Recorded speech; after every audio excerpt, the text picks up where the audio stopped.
All right, everyone. Hello and welcome to this webinar this week. We have Robin Rice as our special guest today, and just going to give a little bit of an introduction about Robin, then she's going to take it from there with telling her story. And Robin Rice is a master storyteller. She's a spiritual teacher and a catalyst for social change. With more than 100 apprentices in the last decade, her work is carried on through shamans, healers, professional soul mentors from around the globe. And her social change projects have garnered attention from social media and major media in 30 countries, including Today's Show, Huffington Post Live, the E! Online, and the Shape magazine. And she's written a lot of books as well. Her fiction has been translated into 3 languages, and she serves as a personal mentor to world-level change makers from the political, NGO, entrepreneurial, and from the arts community. So one of the first questions I have for you, Robin, is what does being a catalyst for social change look like?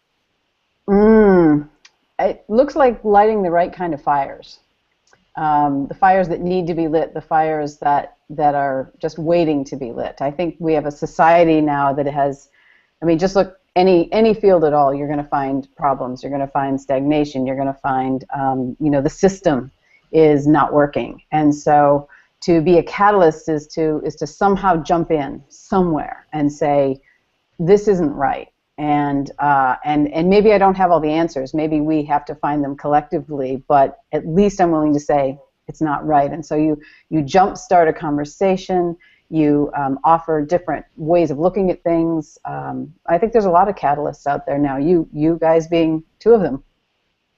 Yeah, absolutely.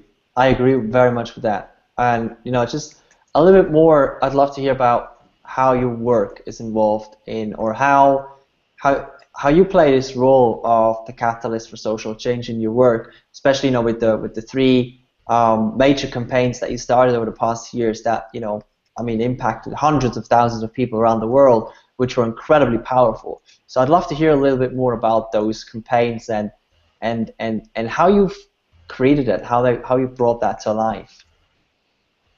Yeah, we live in such an exciting time. I take it upon myself to learn one new form of media every year, and now you can learn anything. You can do Photoshop, you can do video, you can do audio, you can just everything is available to us, and it's easy to learn. It takes time, but it's easy to learn. So what I did is I simply decided that it was important to put something out there that was really, my heart. I was talking to someone earlier today, and my heart was, as a kid, why did I want to change the world? Because it sucked, it really sucked when I was a kid. And I thought, I want to change the world. And everybody, of course, says, well, you can't really change the world. And I would say you can't change the world, but you can sure as heck take over a corner and change that. And so I look for corners. I look for little corners where I can make a dent and do something that maybe not everybody's doing yet. So, for example, Your Holiday Mom is one of our social change projects, and it's now going to be, this year will be its 4th year, this Christmas, this next holiday season. But we save lives because we write letters. It's very simple. You have a blog, costs $11.99 a year for the blog, URL.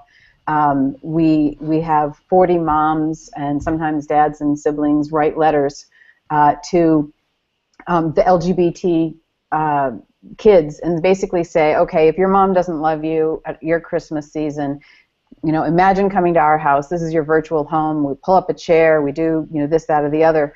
And we really just have a good time. And that inclusion, that sense of I love you and I accept you for who you are is something that some of these kids have never heard. And you hear that in the comments. In the comments they say, I've never heard a mom say I love you, which to me is just, I have 2 sons, and I'm telling you, that just pisses me off.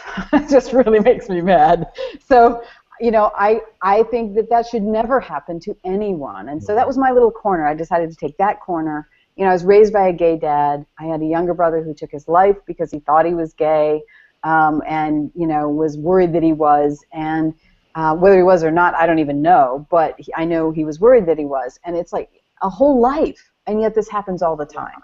Mm-hmm. So take your corner of the world, and so that was one of the corners that mattered a lot to me. Beauty was another corner. The Stop the Beauty Madness campaign, that was another corner that was specific to me, and my life growing up, and so I felt like that was something I really wanted to tackle. The generosity model of doing business, we did a music video tour, like what would happen if we showed up and did something together with no real profit motive. Like we weren't trying to make money on everybody, we were just trying to cover our costs and do something good. And it was amazing how many people didn't come because they didn't believe us. They thought we were lying. They thought there must be some bigger agenda. But a lot of people did show, and we had amazing conversations, and a lot of those women ended up going into business with each other. So. Yeah, wow. That's really powerful. I mean, you created some incredible things. And I just want to stay on that topic just for 1 second. Sure. About the, these social change projects and campaigns. When you look back at these campaigns that, impacted so many people around the world and created so much positive change, what do you think were like the, maybe 3 key factors that made them so successful, that spread them so widely? Well, first of all, I said something you're not supposed to say, right? I said, if your mom doesn't love you, I will. You're not supposed to say that. That's not polite to say. You're not supposed to put that out there. I was willing to say it. And I didn't know when any of these social change projects, I don't know if they're going to be successful when I put them out there. I do all kinds of things that don't work as well. But so the first thing I would say is say something that needs to be said that isn't being said, or isn't being said in a way that you're able to say it. So I think that's the first thing, so that there's always a little bit of a, really, did she say that, kind of feeling to it. The next thing is viral by design. Everybody's wondering, how do I make a video go viral, and how do I do all of those things? But there really is a smart process. You can't make it happen, but you can set up the right conditions. So, with 40 moms writing these letters, and, leaking that we're doing a new social change project this year among my people, and I think now I have on my various social media something like 120,000 people. They know that I'm going to come up with something interesting. They know I'm going to do something interesting. So getting them on board before it's fully out there, and then involving people so that if they're involved and they make it their own, they share it. So for example, with Stop the Beauty Madness, I had early focus groups to make sure that I wasn't putting something out that was because of my own ignorance, politically incorrect, or, I took a lot of touchy subjects. So when I put that together, I involved people in the process of creating it, and then it was theirs, right? And when it's yours, you share it. When it's yours, when you're a part of it, you say, this is mine. I don't need it to just be mine. I want it to be all of ours. So that would be the second thing is the viral by design. And then the third thing I would say is be smart. You have to put out good stuff. Don't hold back and tentatively put your feet in the water and see, you can do that as well. You can start that way, but bring your A game. Bring your A game for the world. And I bring my A game. And it's, by no means, I don't write professional ads. I don't do that for a living. So it's kind of a risk to say, oh, gee, I'm going to put together 25 ads on the topic of beauty, and I'm going to, do something. But it worked.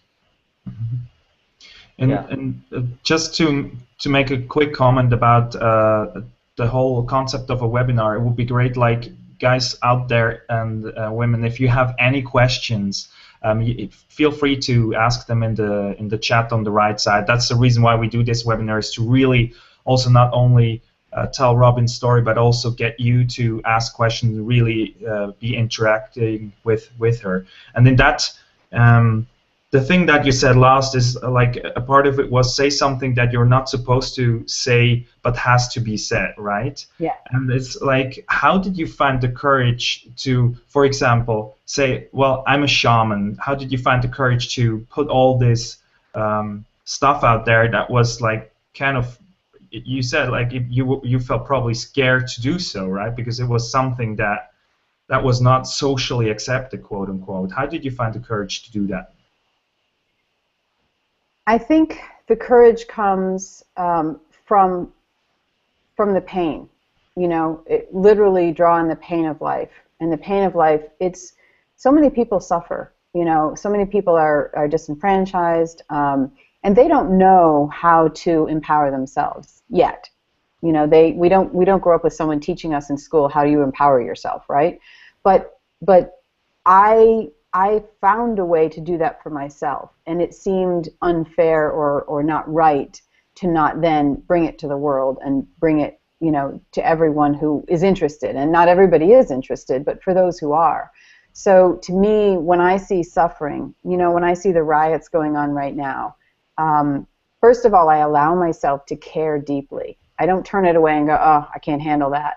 I open myself to it and say, well, what is this? What's going on? Baltimore is a perfect example right now because we've just had the Baltimore riots and we've got these protests going on. And, my grandparents raised my father in Baltimore. My son lives in Baltimore. It's, only a few hours away from me. So I can look at that and I can say, I'm going to care about this. Now, I can't care about everything. And this is where I think a lot of people get overwhelmed, is because they think, well, if I care, I have to care about everything. I don't have enough me to go around to open myself to everything that's going on. I mean, but I know which things are mine. I know which things are for me to do. And so I just take on those things. And I have courage because there's pain. And, if you can get out of pain yourself, then the next natural step is to want to help others out of theirs.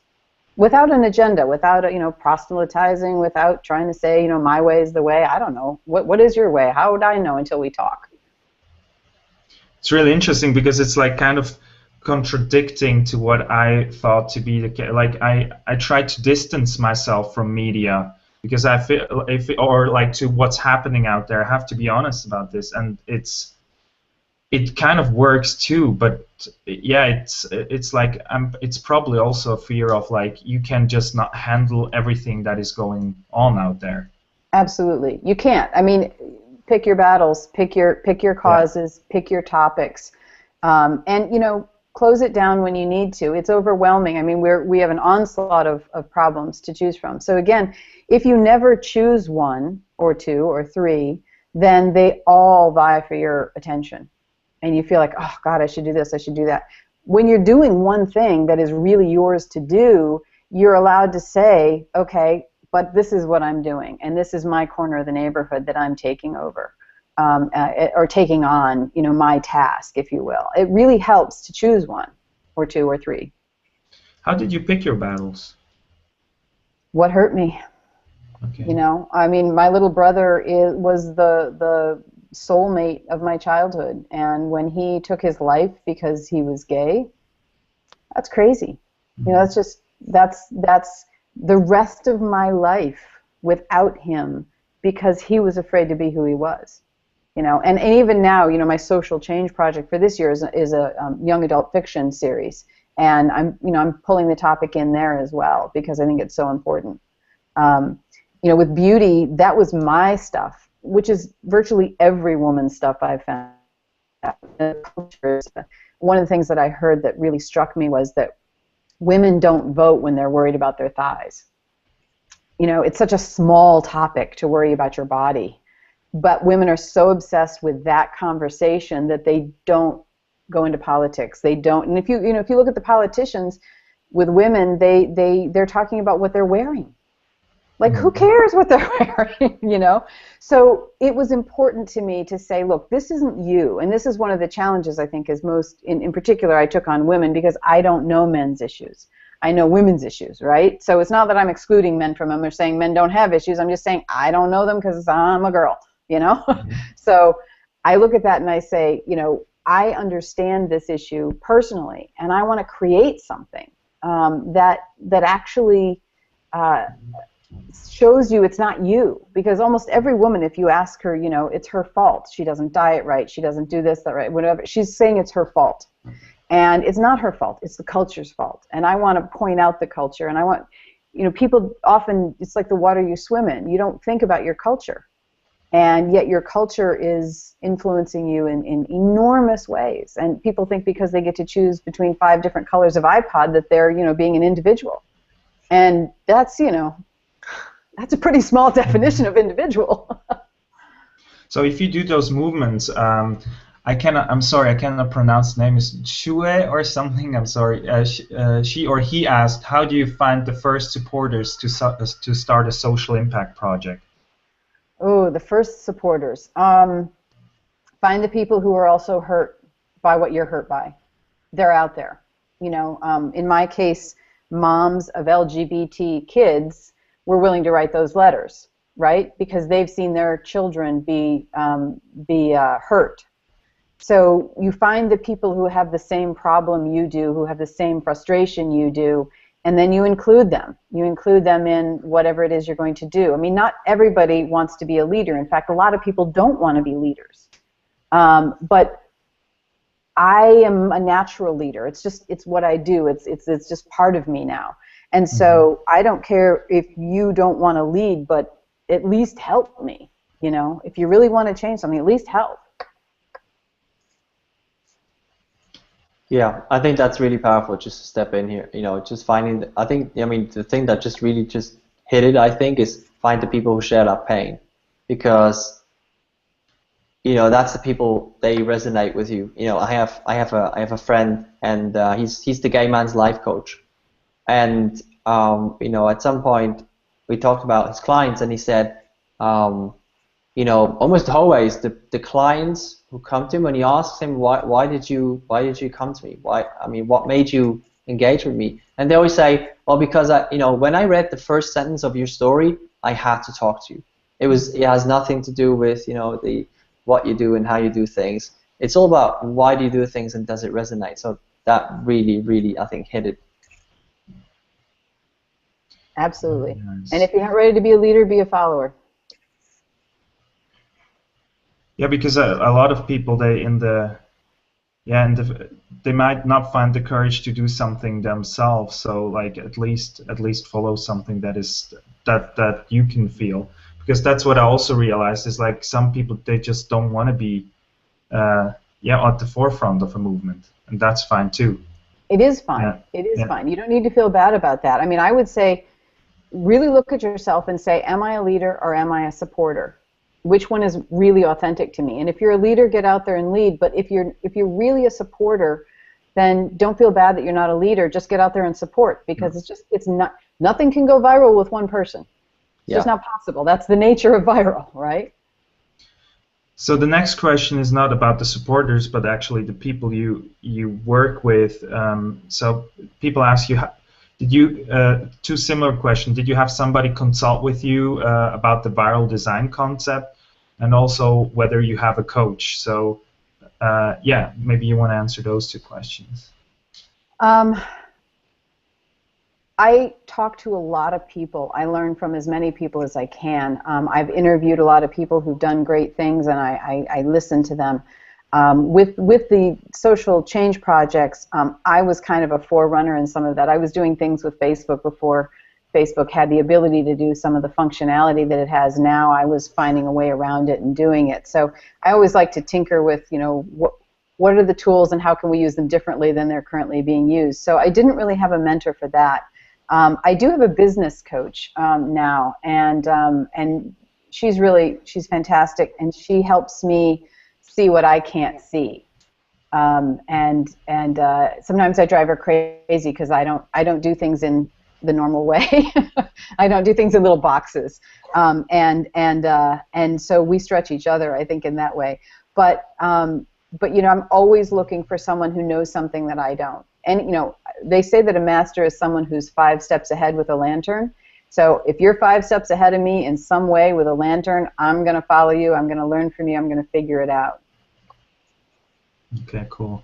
Anna asked the question, why acting on what hurts and not learning to let go? Because even though I'm not hurting, other people are still hurting, and they don't know how to let go. You know, people ask me sometimes, you know, well, why are you a shaman? And, you know, in my own personal practice, I would say I'm more of a mystic, or, you know, on the path of, you know, enlightenment or something along that for myself. And shamanism is about healing the story. Enlightenment's about dropping the story, and shamanism is about healing the story. And the reason I teach shamanism and the reason that I, engage in those topics is because that's where the most people can be helped, right? I often say, if you say to a mom who's just lost her child, don't worry, it's all an illusion, you'll probably get hit in the face. It's just the wrong thing. It's not an illusion at that moment, at that level, right? We have different layers and levels that are going on. So for me, the level at which they're hurting, just because I'm not hurting anymore, what am I supposed to go do? Sit in a hammock for the rest of my life and just enjoy the bonbons? That's not going to happen. I want to come back and say, okay, if you're still suffering, if you're still hurting, here's what I have. I can't fix everything, but here's what I've got. Is any of it useful to you? I have a question. Yeah. So, the first time I talked to you, that already showed up. There's so many things you're up to. There's so many things you're creating. You're a creator. You're an entrepreneur at heart. How do you get so many things done without just feeling completely overwhelmed? Someone else asked me that, and I developed a whole course called Training Your Inner Warrior around it, because that was the question that they asked. There's a lot of answers. I would say one of the first answers is that I do not entertain self-doubt for very long. And most people spend a lot of their day entertaining self-doubt. And it takes a lot of your time and a lot of your energy. And I am okay with failing, but I'm not okay with not trying. And I do fail. People often see the successes. I have all kinds of failures too. You just don't see them because they didn't go any further, right? Yeah. But to me, it's just a creative fountain now. It's just go in, dip in the creative fountain, see what we can do, see what works, see what doesn't work, take risks. And I've been rejected enough times, and I've had enough no's in my life that they don't scare me anymore. Because there's also yeses. So if this doesn't work, fine, move on. So you talked about the creative fountain, and you probably have a great idea or inspiration. And what do you do when that initial inspirational mindset leaves you? You know what I mean? How do you create the focus to also follow through? Well, I don't rely on inspiration. Okay. Inspiration is absolutely wonderful, and it gets you one lap around the block as far as running goes, at least with me, and then I'm not inspired at all anymore. So there's this sense of, again, you ask really big questions. We could probably talk for hours on any of these topics, but I break things up into what's to do next. If I'm going to create 25 ads, then I've got to figure out, where are the photographs and what's the typeface we're going to use. And usually if there's one thing I can't figure out, I can work on something else until that's figured out. So, okay, we got the typeface, we got the style there, but I still don't know what that ad says. Okay, then I'm going to go on this ad and work on this one. And so I just work on whatever does have some wiggle room, some progress potential. And it's another reason why I can do a lot of different things, because sometimes everything gets stuck at some time. It's natural. And I tell people, if you were born and when your mother had contractions, you were in there and you couldn't get out, and it was crushing on you and it was crushing on your mom, and this makes no sense to me whatsoever as a human being why this needs to be, but it's there, right? So stuck is a stage. So what I like to do is I like to have 3 different things, 4 different things going, so that when one is in the stuck stage, I just move on to the other one, and then I go back to the non-stuck when it moves. So everything moves in those different, patterns. And if you can understand how things work in patterns, and again, you don't take it personally. When something's stuck, I don't say, I'm stuck, I can't do it, I go, oh, it's stuck, and then I go work on something else. And then if there's a deadline, I push through it. It's different if there's a deadline, but I don't know, does that make sense to you? Absolutely. I need deadlines. I thought you maybe have a certain magic trick or something, that really keeps me going. I was hoping for that, but yeah, it's a reality check. Yeah. Inspiration is very seductive, right? Mm-hmm. It's the fire that lights. It's the kindling of the fire. But if you try to have a fire all night on kindling, you're going to be exhausted. So you have to learn to use it as kindling, but then where are your bigger logs? You know, where do you put the bigger logs on? And many people never get past the kindling phase because nobody told them there were supposed to be bigger logs, that you weren't supposed to live on this inspiration. And so they keep going back for inspiration and trying to get inspired again, and they're trying to build a big fire on something that was never intended to be the energy that you work on. All right.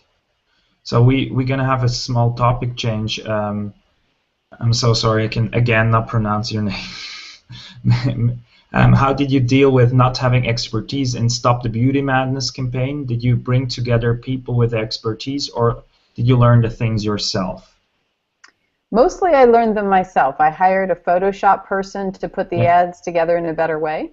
And I certainly had focus groups around the really the tender topics. You know, I don't know a black woman's experience, so I had a focus group of women of color, and I wanted to know, you know, was I right or was I wrong? And I was corrected. We had some of the ads that started out, and then we upset some people for very legitimate reasons that I didn't know, but they were legitimate. So then I changed them. You know, I mean, who cares? They're mine. I can change them if I want to. So I did.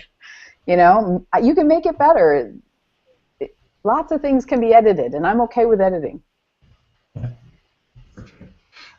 Billy asks, can the story be dropped if it's not healed? I think that's a tough question.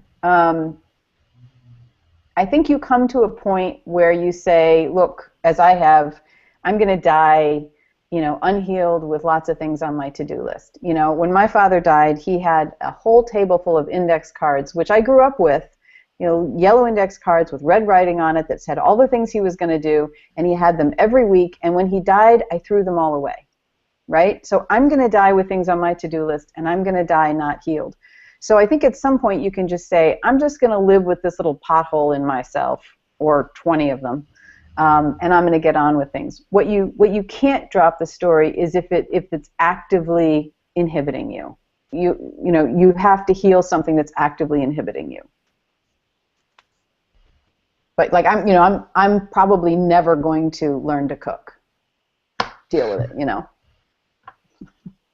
My husband's an awesome cook, so it's very nice. But even if, you know, I mean, it's probably never going to happen. I'm okay with that. There's all kinds of things I'm okay with being bad at, so that I can focus on being good at other things. Yeah, it's a good point. You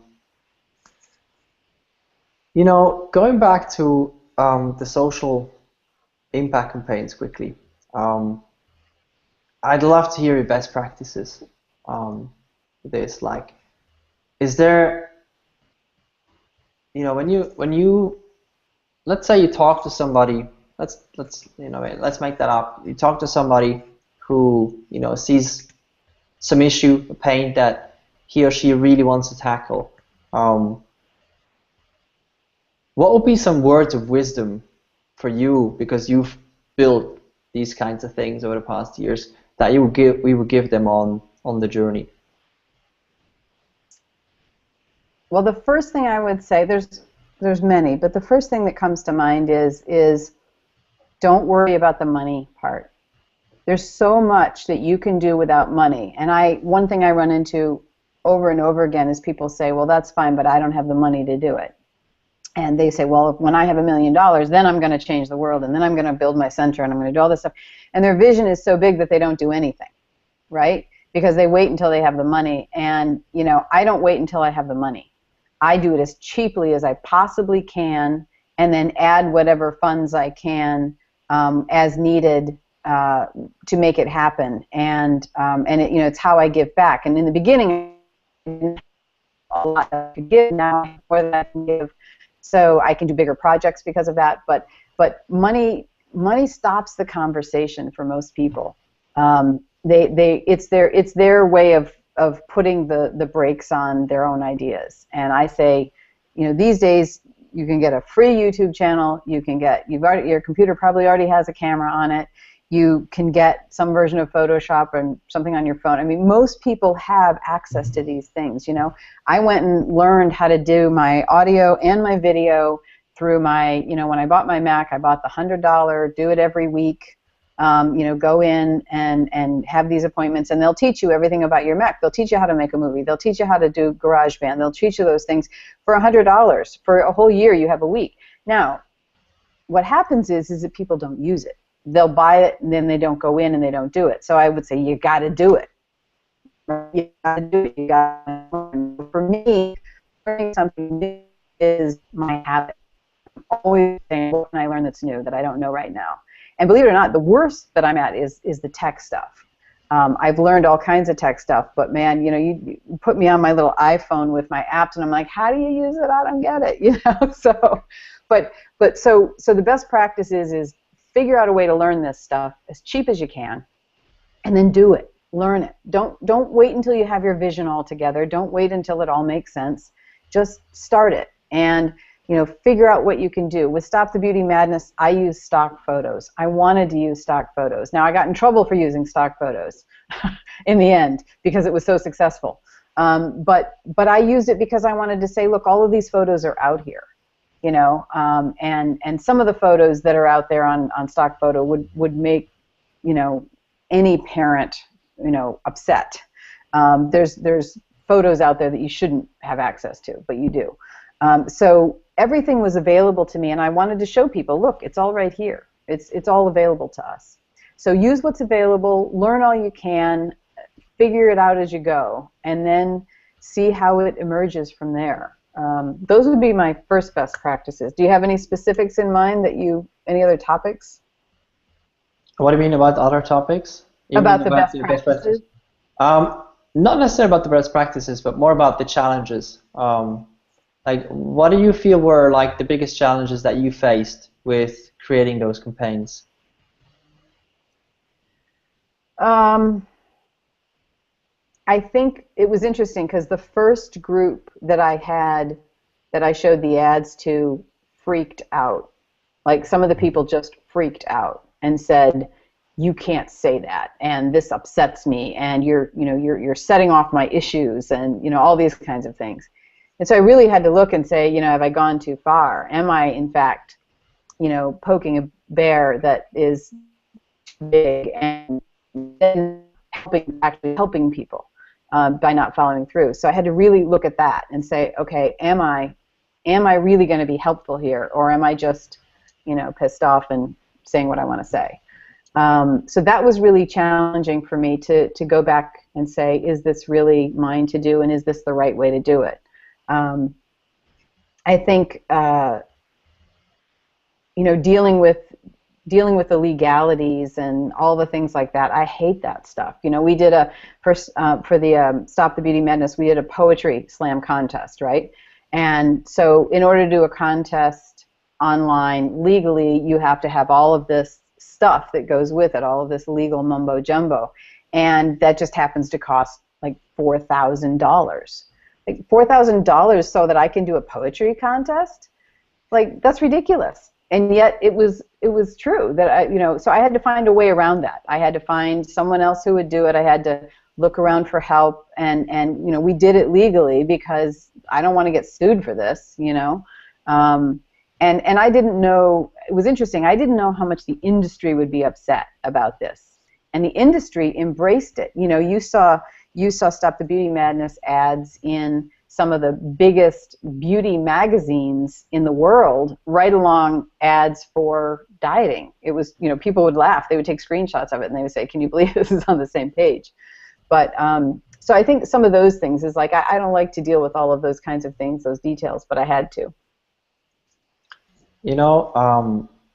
It's completely off topic, but it's off topic when it comes to these campaigns. But it's something that when I first connected with you, that's something that just stood out, which was something you said, that you have a foot, or that you have a foot in both worlds. You walk in two worlds, and that's just something. Every time we talk to you, and now when we talk, that's just so crystal clear. Can you share a little bit more about what that means, walking in those two worlds? I think first I have to ask you what you mean by it, because I know what I mean by it, but the way you just said it, I'm not sure what you mean by it. So what I mean Yeah, the way Which two worlds? uh, okay, so the way I see it, the two worlds is the very practical business world Yeah. and the more spiritual world. Yeah. Okay. Yeah. Well, that's how I see it too. So good. I just wanted to confirm that. So, to me, it was amazing to me. I was not expecting to have a spiritual experience at age 35. I had a very sudden, big awakening experience at age 35. And, I grew up in a Christian church. I grew up in a more traditional kind of, way in that sense. And I wasn't looking for it. I wasn't looking for something spiritual. And then I had this experience, which was very powerful and changed my life and changed everything. It was an instantaneous experience, and I have some videos on my website and such on YouTube about that. But then it was a question of, okay, well, what does this mean? I understand this deeper nature of life. I understand this, that we are here as, souls in a body, experience, and this waiting time is the dreaming time, and I understood the deeper perfection of all things, if I could say it that way, as I had a glimpse of that, and it changed me. And then I came back, and it's like all my brain synapses are set to fire to that woman, Robin Rice. Good Lord, she's a mess. I mean, her life experiences, her history, all this crap is in my head, and I'm like, how do I deal with this? How do I put these two together, right? And so for me, shamanism was a bridge that made sense because it allowed me to find a story that worked for me. And we all have to have a story. You can't live without a name, without a story, without a body, without we just are here with that. So, but the story is actually very pliable. So I have this spiritual side, and I say, but what good is that to you? Like, what good is it that I have this experience of peace and I have this experience of beauty in life if you don't? And if I'm here to serve, which I fully believe that I am here as a servant. That doesn't mean I don't enjoy my own spa treatments or whatever. I take care of myself, but I'm here to serve. So how do I best do that? And how do I help you? I was talking to someone earlier today. It's like she was talking about how we all have the key to the jail cell inside of us. And people don't look inside of us to find it. And I said, yeah, but not only do we have the key, but there is no door. It's not locked. There's no door. There's no jail cell. There's nothing. We don't even need a key. Walking into the world is I've got this inner experience of my spirituality, of my truth, which does not have to be anyone else's. I do not expect anyone else to have mine. But I have this, and I have this abundance. And then how do I make it practical in the world? Because I need to give it, but I need to give it in such a way that someone can actually use it, or why bother? If you can't use what I give, why bother? So to me, when I teach my students, in shamanism, when I teach them, I say, look, you're not here to just go out and live in the jungle and be a shaman, and this isn't all about you. This is about, the shaman's role has always been to serve the community, always.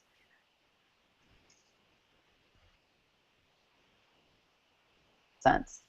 And so how are you going to serve? And for me, I have these abilities to write ads and make websites and do things. So that's how I actually live, my shamanism. And if you were on Stop the Beauty Madness, or if you were on Your Holiday Mom, you're never going to hear about Robin as the shaman. I mean, we call me Shamama on Your Holiday Mom, but even that isn't clear. I'm not here to be a shaman in some, really in-your-face way. I'm just here to serve. And how do I serve you best? How do I serve this world best? And that requires being practical and grounded and logistical and taking care of legal crap. Sadly, but it does.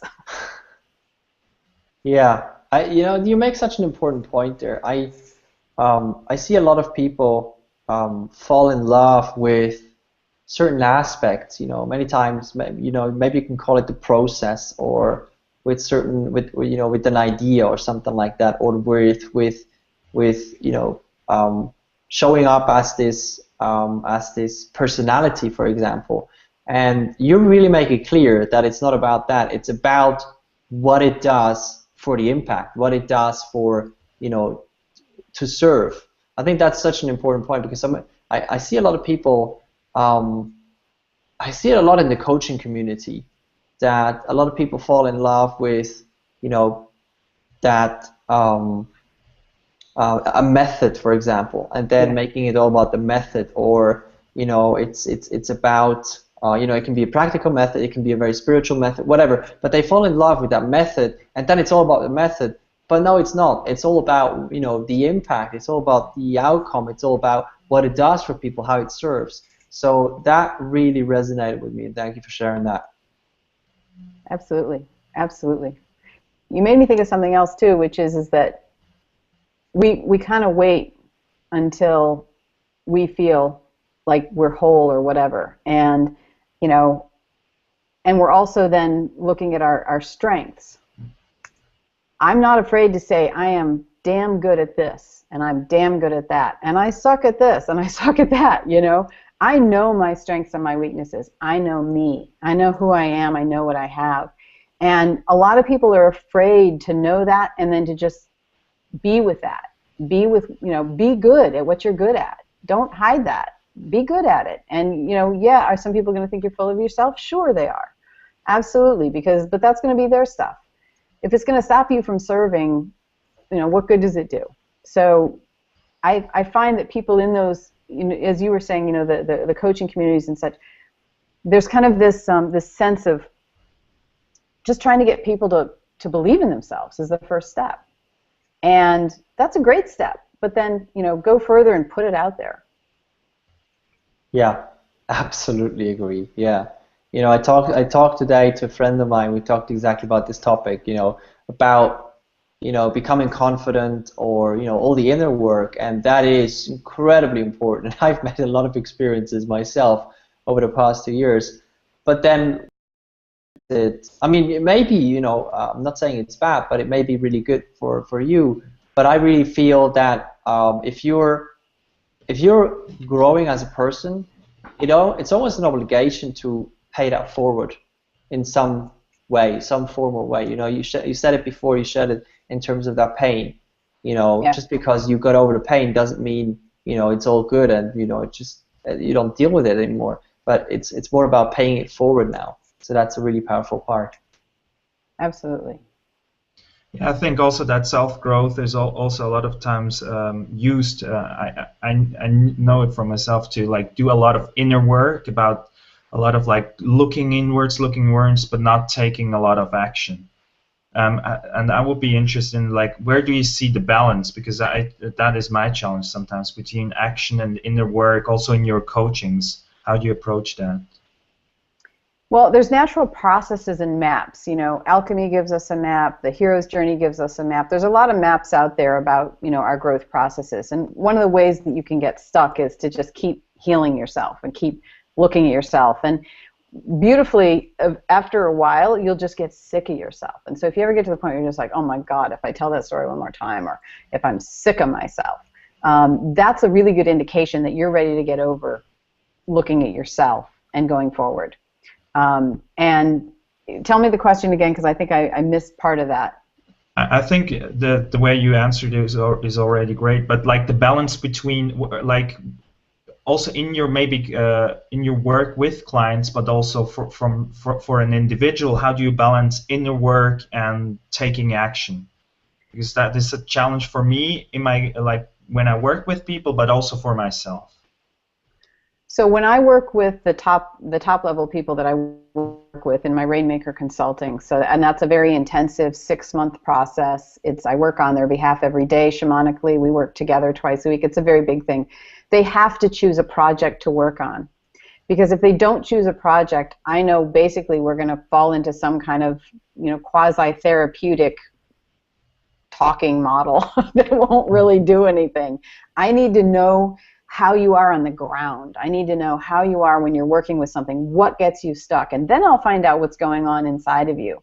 So what I would say is the best way to move forward is to undertake a project, undertake something, and then see where you get stuck, and then work on where you're stuck, and then go back to your project. and then keep going and keep going, and then when you get stuck, as opposed to looking at all of your stuck points for years before you ever start a project.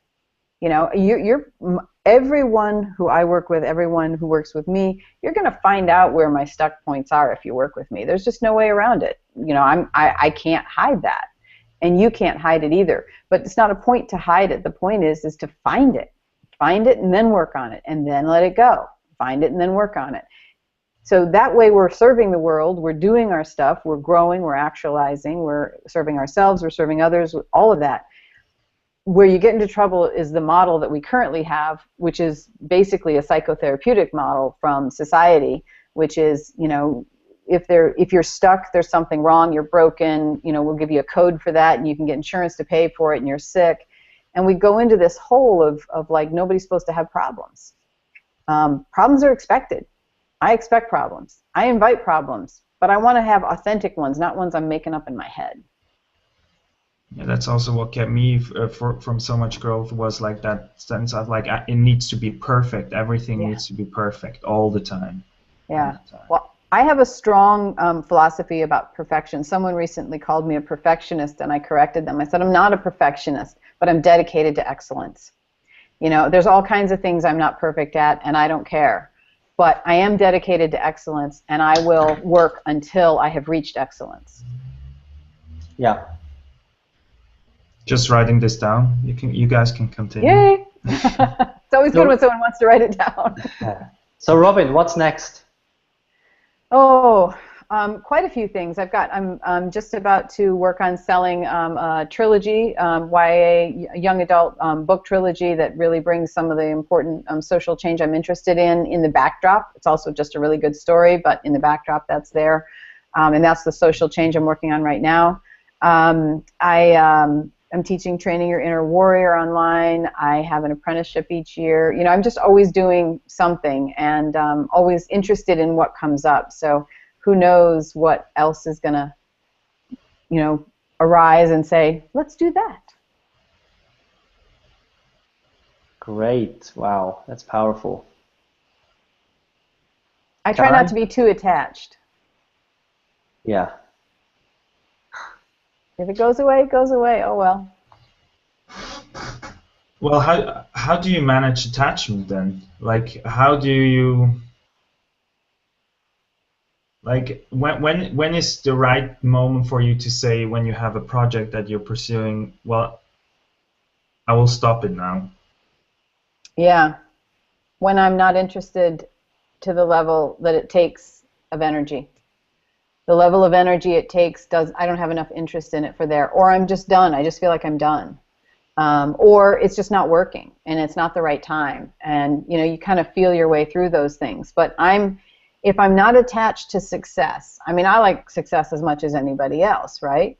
But if I'm not attached to success, then I can, you know, cut myself off from something that's not working sooner rather than later. And I never want to do that. It never feels good to you know, say this isn't going to work, but something else will. So it's just like, you know, what's next is what I do. Move on to whatever's next, and that can be frustrating for other people. You know, I mean, I'm a solopreneur for the most of what I do. I have people who help me. I have you know, assistants, and I have people who partner with me on a project or something. But I pretty much stay the leader so that I can do that, because I don't want to be obliged to somebody else if, in fact, the energies have left. So one of your projects is the Train Your Inner Warrior project, and Zoe asks like whether you can tell us more about it. And it's a beautiful chance, because I know that Daniel has also had some experiences, so we can maybe hear a little bit of both sides, right, from like perspective of you, and then maybe also if Daniel is willing to share maybe some sides of Daniel. Yeah, Daniel, you go first, because you're experiencing it right now. You Totally. Absolutely. So Robin gave me the opportunity to join a program, Training Your Inner Warrior, and it's incredibly powerful. I've been through a lot of programs. I'm a personal development junkie, But I'm not usually not one of these guys who just buys books and then doesn't read them. I usually go through the programs pretty intensively. One of the things that really resonated with me is, once again, that you have that foot in both worlds. You don't talk in a way that I just see rainbows and unicorns, and at the same time you don't talk just to my head. Right. You know, you talk to sort of both, or all sorry, all three levels. You talk to my head so I can understand things. You talk to my heart so they really resonate, and you talk to my soul so that I go, wow, that's just like really deep. And it's like, it's all these levels, and I'm sort of, I think, at day 6 now of the 31 days, and it's really powerful. It combines a lot of things between, habits, embracing certain patterns, like making decisions, things like that, slowing down. It's incredibly powerful. One of the things that I realized is that, or when I realized that it's really deep, is on the second and third day, and because on the second and on the third day, I had I had a very intense dream at night, and that dream was fully related to the course's day, to the day. Yes. Psychoactive. I've never experienced that before. So day 2, I think, was about slow. Yes, it was about slow, and that was something that I really embraced. And what happened at night is I dreamed about missing my TEDx talk because I was late. I was too slow to show up. So there was so much fear somehow coming up, and that was a crazy experience. And then the night after that, I had another dream. I can't remember exactly what the topic was about in day 3. What is day 3? I couldn't tell you right off the top of my head. I wrote it here a long time ago, a year ago, 2 years ago now. But it was very similar. I had, oh yes, I have it. It was about something about stepping up, something about embracing, like stepping up, just showing up as who you are, something along those lines. And my dream was about that I was the leader of a revolution and I was hunted. Oh wow. It was like, because I was just fully self-expressed out there, and I was leading that revolution, and we were hunted, and it was so intense. So that was my experience up until now, and it's just like, I see a lot of changes happening. I make better decisions, faster decisions. I slow down. I give myself the space to just be okay with doing nothing. That's really hard for me. Yeah. Today's your day off, right? On the Yes, program. That must have been. Oh no. Exactly. Yeah. I'm getting so much better at just letting things go. It may sound a bit conceptual, but it's really powerful. Yeah. That was my experience with it so far.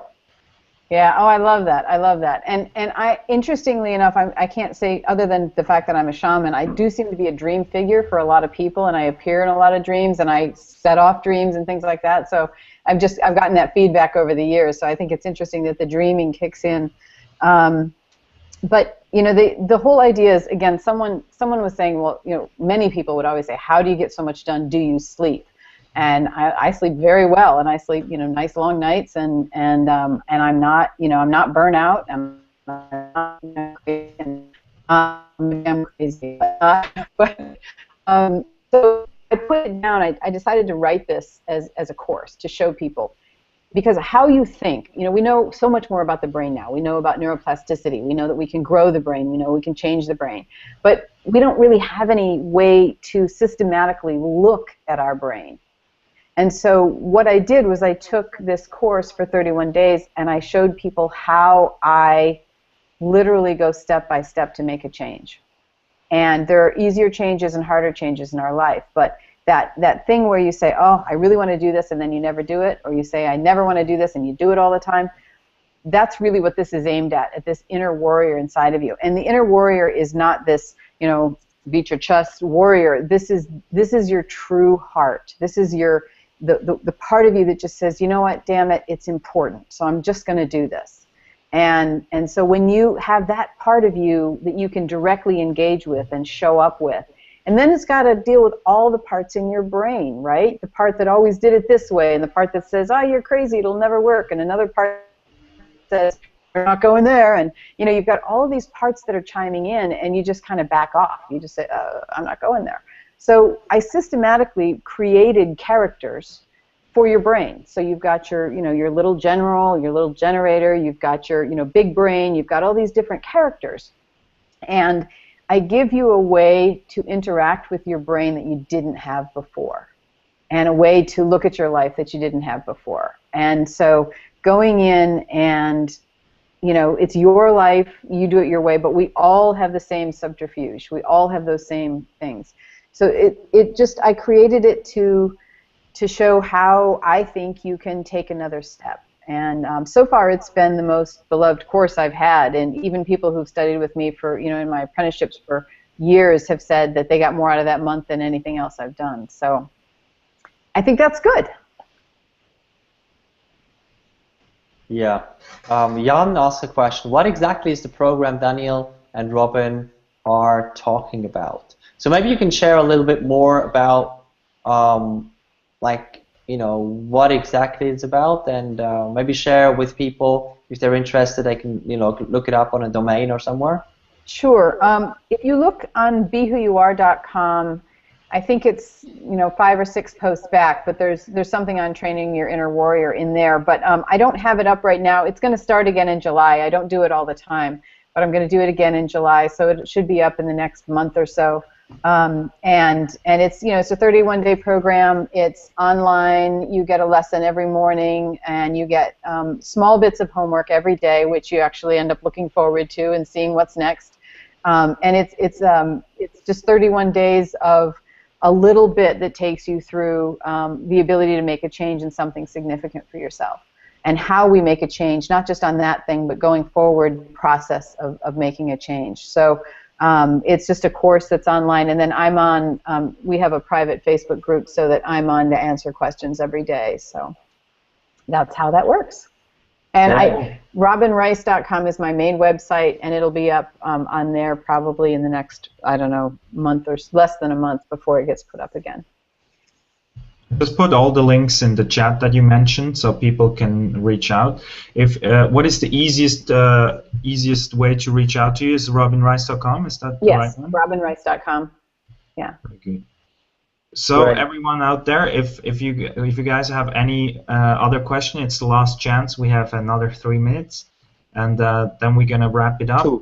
2 minutes now. Thank you very much, Daniel. And yeah.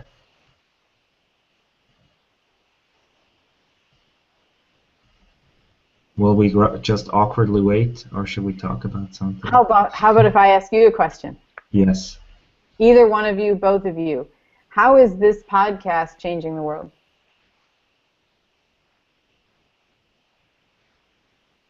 So the way so I'm going to start because I'm jumping in anyway. So the way I see this is through connection. For me, it's all about connection. Everything I do is about connection, and a big part of who I am is connection. And for me, there's a lot of webinars out there, and a lot of webinars are not my taste, because it's all about how to do things and stuff like that. For me, this is a place for people to come together. And the beautiful thing, if you look at the chat box, I've never seen something like that before in a webinar. People talk to each other. Yeah.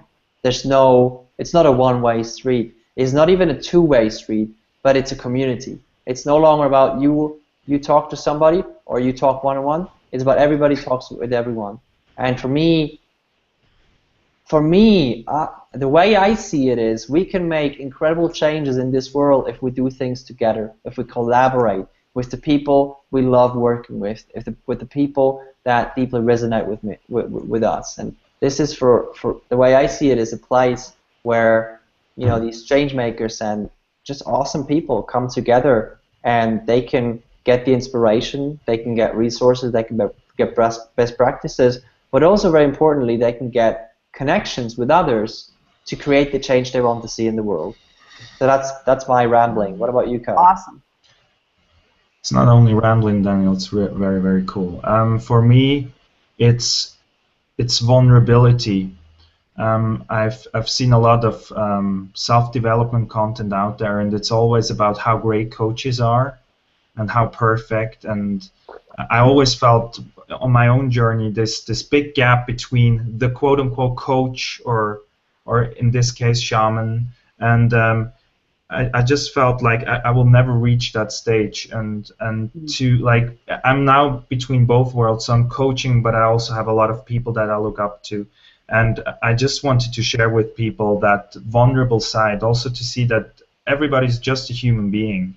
Yeah. Nobody's perfect, and that the I like the Daniel's expression of the difference between Daniel and Super Daniel, or like, I don't know, Zoe and Super Zoe in this webinar. It's just such a small step. It's a decision. Yeah, it's not as far as you think it is, and that's the reason why I put these webinars out there.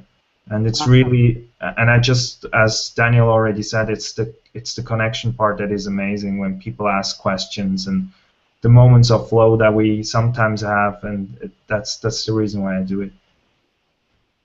It's awesome. All right, I think that was a perfect close.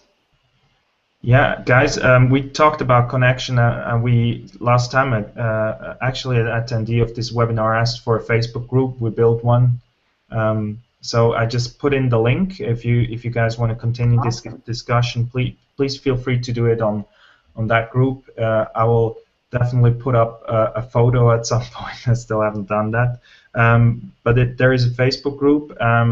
Yeah, join us there. We'll also put updates of the next webinar there. You're now on our email list, so we'll send you updates about new webinars that will come up.